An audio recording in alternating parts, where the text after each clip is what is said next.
Hi, I'm Sue. And I'm Mel, and this is Manifesting with Mel and Sue. Welcome to our latest episode. Yes, today we are talking about the subconscious mind, how to impress the subconscious, and how to tell when the subconscious has been impressed. And I just have to say, I'm really impressed with you. Why, thank you. I'm impressed with you. So let's talk about the subconscious mind. So how do we impress the subconscious?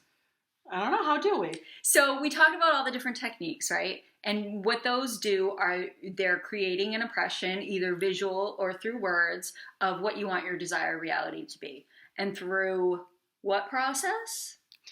Repetition. We impress the subconscious just by repeating something over and over again. It could be looping a scene in sats. It could be repeating affirmations all day. It could be listening to subliminals. It could be scripting something a certain number of times or every day or even just once. As long as it makes an impression on the subconscious and is not basically countered against. Mm-hmm. You just want to impress your subconscious over and over and over again with the idea that you have the thing that you want, or that you're the person that you want to be, or that you're in the reality that you want. Exactly. So tell everybody, how do you know once your subconscious has been impressed? How do you know? Well, the easiest way to know is that you're in that reality and that you have the thing right in front of you. It's probably the best. Yes.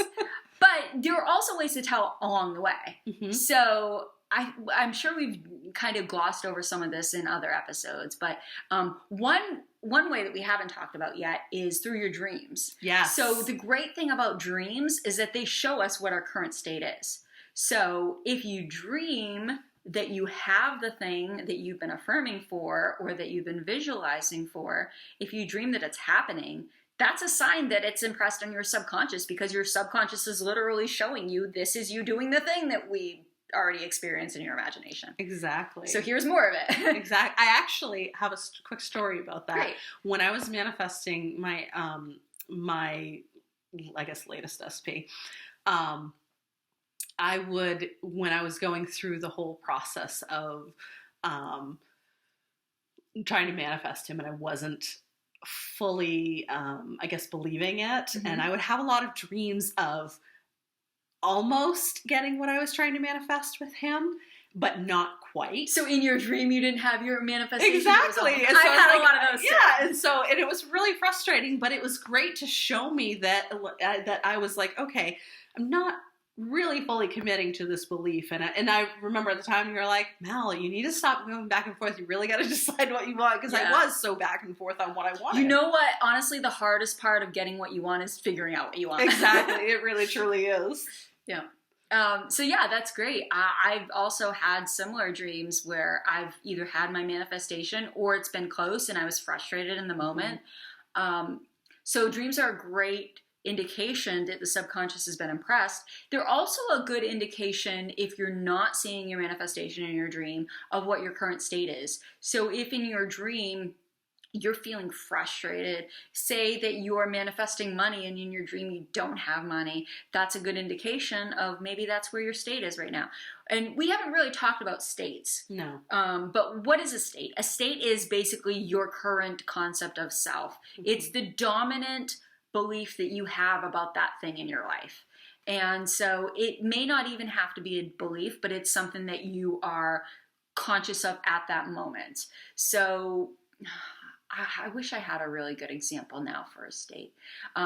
Here's something that, well, a lot of the times when I was manifesting love, if I wasn't focused on someone in particular, one of the things I would do is I would listen to love songs. And yes. What that does for me, watching love songs, or like watching a romantic comedy, puts me in the feeling of being that person in the song or in the movie, where I'm being adored, where I'm being loved, where I'm being sung about in a way that's just so amazing and so powerful. And music's great because it can really make you like feel like you're there. And one of the things that's cool, that whenever I do that, is that all of a sudden I get texts from guys. That's so true. It has happened to me so many times. So just being in a state of love makes me conscious of being loved, and then draws that to me. So that's one example of a state. But yeah, your dreams can show you what your current state is, and your state is basically what you're focusing on, where your attention is in that time period of your life. Exactly. So what other things will show you that your subconscious has been impressed? What are other indications? You get yourself a Mel, because Mel will show you. Because anytime I start affirming anything for myself, she's spitting it right back out at me, and not with her knowledge of my affirmations. Like, I'm just like, everybody loves me, I'm everyone's favorite person, and Mel's just like, you're my favorite person. Anytime I start affirming for someone and then they say that back to me, that's a good indication of my subconscious is being impressed. And it may not be that everybody feels that way at that moment, or my specific person doesn't feel that way, but just hearing it repeated back to you is proof that your subconscious is being impressed. I remember one day I was driving to a meeting with a few girlfriends, and on the way there I was thinking about, I am so amazing, and I'm just thinking about how amazing I am. And as I'm driving there, I see this sign and it says amazing. And I love it. And well, here's what's crazy is I was like, oh, wow, look at that. It's a sign. I get there and I'm talking about an experience that I had with these women. And one of them, I just met her that day, and she looks at me and she's like, you are so amazing. I love it. And I was just like, yeah. Yeah, I know. So thanks for sharing. Yeah, right. So when your subconscious is impressed, you'll start seeing it being reflected back to you. You know what's a great related topic is synchronicities. Yes, absolutely. Do you want to explain what a synchronicity is? So basically, it's when you see numbers like 1111 or 444, like those are synchronicities. Or I know some people, like if they look at a license plate and they see like the same numbers. I know that's kind of like a very... so those are angel numbers. Yes, and synchronicities are, like, that's kind of considered a synchronicity. That's what a lot of people, like, when they hear that word, that's what they think of. Yeah. But it's also, to get a little bit more in depth, is... well, you can explain it better than I can, obviously. Yeah. I think it's great that you bring that up, because that you'll see that a lot online. With people talking I see it a lot, like in YouTube and stuff. And a lot of people will, when you hear that, that's the most commonly associated. Yeah, so they think when they see an angel number that's a good sign that their subconscious has been impressed. I don't really follow the angel numbers thing, just because my synchronicities are way more on the nose. So I actually keep a list in my phone of synchronicities. I just started doing this because it happens to me all the time. But here's a great story of a synchronicity. Synchronicity for me is when I'm thinking of something or listening to something or hearing something, and then I see it at the same time. Mm-hmm. It's literally like I'm conscious of something, and then boom, it's right there in front of me. So one example of this, I'm going for a run. I'm running into Newcastle from Portsmouth, and at the time I was living in Portsmouth, and I would run that route all the time. This one day, I ran the same route all the time. This one day, for whatever reason, I'm running along, I'm listening to my music, I'm running across this little bridge, and I just felt like exploring. And so I ran off the bridge. There was a little like beach underneath the bridge, a little trail going down, and so I went down there. I'm like, I'm just gonna check out this little beach. I run past it all the time, I've never been down there. So I go down there and I'm listening to my music, and there's this little boat on the beach, and it's a rowboat, and I'm just standing there listening to this music and looking at this rowboat, and the guy in this song is singing about a rowboat. I love that. I'm just like, how is nobody hearing this right now? It's just me. Like, someone needs to witness that this is happening. So it has nothing to do with anything except for the fact that, like, the guy is saying the thing that I'm looking at this moment, and that literally happens to me every day of my life. That's like, awesome. I'll hear a song about a butterfly, and there's a butterfly in front of me. Or, like, you know what happened the other day? This is a good one. So I'm listening to an audiobook, and it's The Incomplete Book of Running by Peter Sagal. I'm listening to this audiobook for this other podcast that I do. It's a running podcast. Doesn't matter. Not relevant. But anyway, he's describing being a cyclist, approaching an intersection, and getting hit by a car. Oh. And as he's describing this scene, I am approaching an intersection, and there's an oncoming cyclist headed right towards me. And I'm like, because, like, I'm literally in the story as the guy that hits the cyclist. Like, I'm like, how is this happening? Like, he's describing the scene that I'm in at the moment. moment. That's crazy. Yeah. So a synchronicity. She didn't hit the bicycle, by the way, just so you know. No, I didn't. I probably wouldn't be laughing about it if I had. I'd like to think not. Yes. So we're not that dark. So one of the things that I wanted to say about synchronicities is the reason why it happens. And I think this kind of thing happens all the time.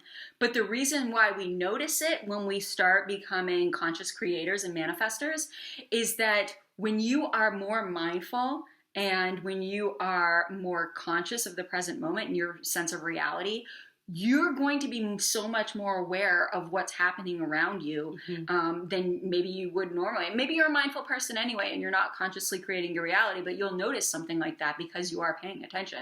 So I just think that it's one aspect of consciousness that the more aware and more mindful that you are, the more you're going to see those things. And I guess now I have this belief that it just happens to me all the time. So it literally just happens to me all the time. That's so true. Remember the bird thing? Remember when Which bird thing?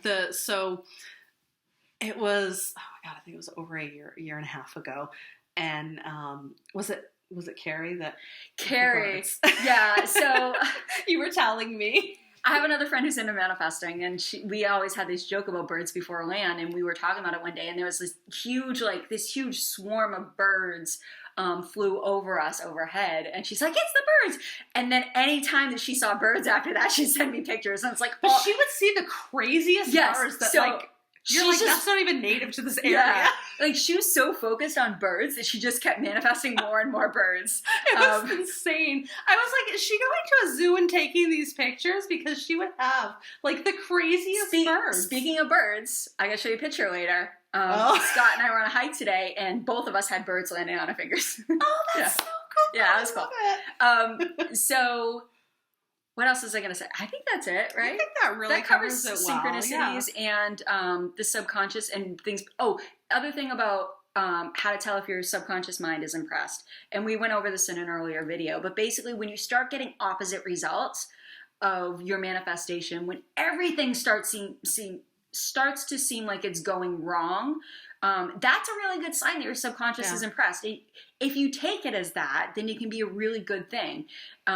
Don't think that because you're not seeing what you want that you're not getting what you want. Because the second that you fall into the belief that it didn't work, you're creating the belief that it didn't work. But if you're undoing everything that you just did. If you realize that's actually a part of manifesting, and that's like a part of the bridge of incidence. Like, if you realize that that's proof that what you're doing is working, then you can it can give you more faith, really. You can retrain your brain to, when you have experiences like that, to be like, this is a good thing. And it does. It can take practice because it's hard when you're manifesting and you start seeing things. And that's easy for me. Exactly. But see, she and I, we even will joke about affirmations. I remember one time we had dinner together and I was driving home. We were both driving home.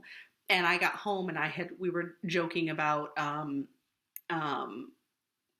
we don't chase men, men chase us. That was like, we were talking about that affirmation. And when I got home, I was like having all these experiences with getting text messages from different guys. Some I hadn't even talked to in a while. And even like I walk in my house and my cat, who's a guy, male cat, comes up to me like out of the blue, never did this before, just like jumps up on the arm of the couch as I was walking by and just is like so extra lovey. And that was totally not his personality. And I call her up and I'm like, oh my God, you won't believe what just happened. I mean, that's good evidence that your subconscious has been impressed. Exactly. And it was so quick because, you know, we were very lighthearted about it. We were having fun and joking. And a lot of times we'll joke about, like, seriously, be careful about joking with affirmations because those can come true super fast. Yeah. Yeah. We've done that quite a few times. Awesome. Can you think of any other ways that you can tell the subconscious has been impressed other than the fact that you have the thing that you want? That's really the best one. Yeah. I mean, really, that's our favorite. Yeah. If you guys can think of anything that we missed, comment. Oh, I have another example. Oh, let me hear it. Let me hear it. If someone else gets the thing that you want.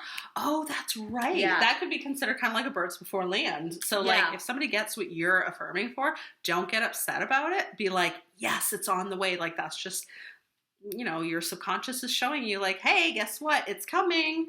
So comment below, share with us any ways that you've noticed that we may not have mentioned, or if you have any questions, comment below. Yeah. Thank you so much for watching and listening. Please like, share, and subscribe. And don't forget, go manifest that dream life.